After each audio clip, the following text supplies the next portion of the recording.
So I did post a video trying to beat the game with the Ironclad, and it didn't go so well, so I want the salty Runback. But it wouldn't be a salty Runback if I didn't show you all the deaths I had before getting a successful run.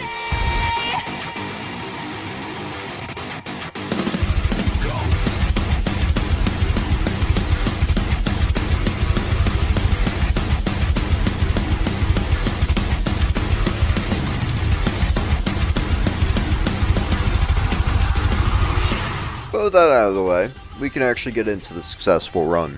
Not much of an interesting start, max HP up, I only had 2 options, so nothing interesting going on here. And nothing too interesting happens for the most part until the end of Act 1.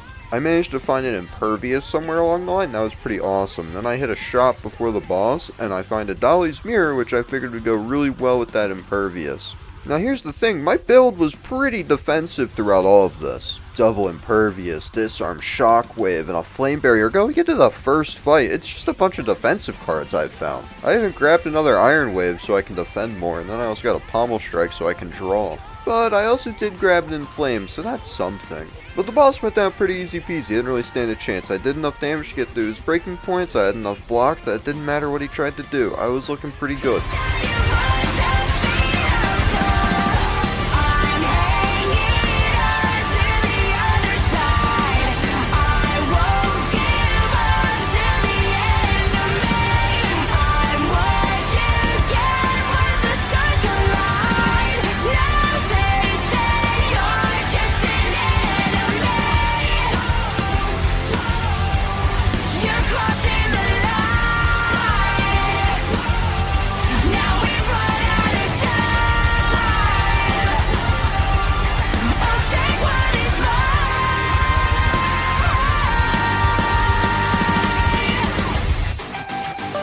But now, after this boss fight is when we get something pretty crazy, which is a Snecko Eye.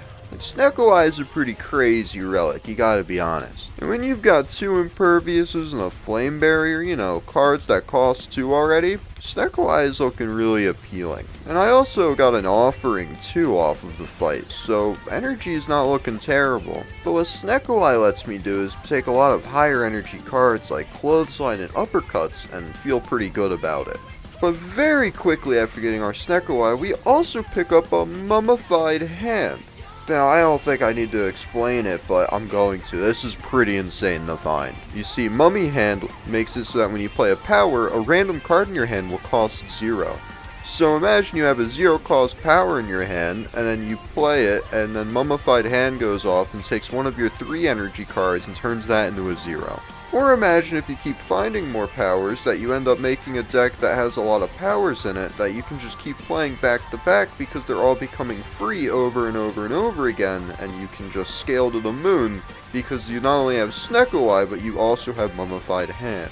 Well, it's kind of what happens here. Every power I saw I just started taking, except for the one power that I needed, which I never found, which was a Barricade. And I pretty much just ended up making a deck that was super defensive that didn't have a barricade. The one card that would make it so that every fight I get into is pretty much a guaranteed win and make it so that the heart fight is not absolutely awful to go into, I couldn't get. All I wanted was a barricade the whole time. After getting Mummified Hand and seeing all the defensive cards, I just wanted a barricade and it never showed up. You know what did show up though? Plenty of Metallicize, Evolves, Fire Breathing, Dark Embrace. Everything that was not a barricade.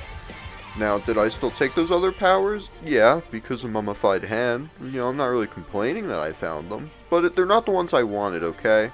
The nicest powers I got were multiple Juggernauts, though, because it just went perfectly with my deck. I had so many block cards, every single Shrug It Off I started to find, I was just taking, and hoping that they didn't cost very much, so I'd just play it, do like 14 damage, draw another Shrug It Off, play it, do 14 damage, so on, so on. And those Metallicizes were nice, because at the end of every turn, I gain block and deal a bunch of damage. It also ended up making stuff like Iron Wave really useful, because now I'm not only doing damage, but I'm doing double damage because of the block.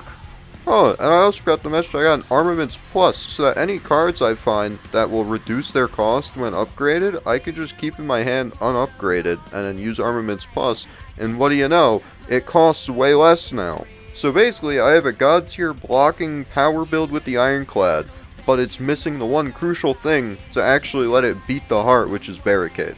I mean, like, here's some clips. Here's some clips of me destroying some Act 3 elites.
You know what's funny? I also got the Awakened one as my Act 3 boss.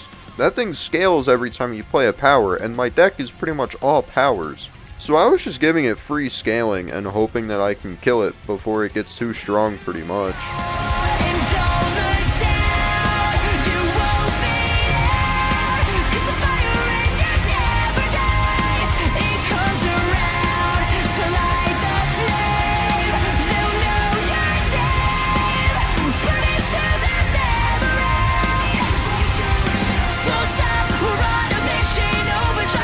And then I get Donu and Deka, and they didn't stand a chance against it.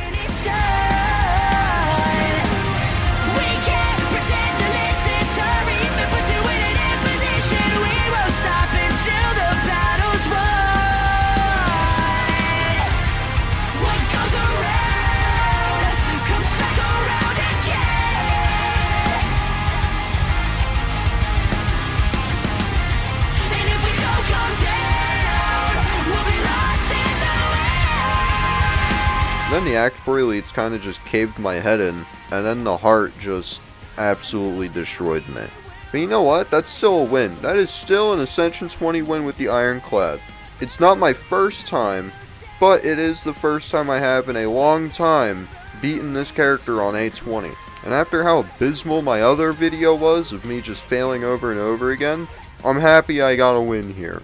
But you know what's even funnier? I recorded this video like a week ago, and I'm just now editing it. This is coming out on December 18th. It's going to be my 18th daily upload, and I recorded this back on December 3rd. If that ain't some goofy behavior, then I don't know what is. Because of that, I'm going to continue this goofy behavior and just end the video now.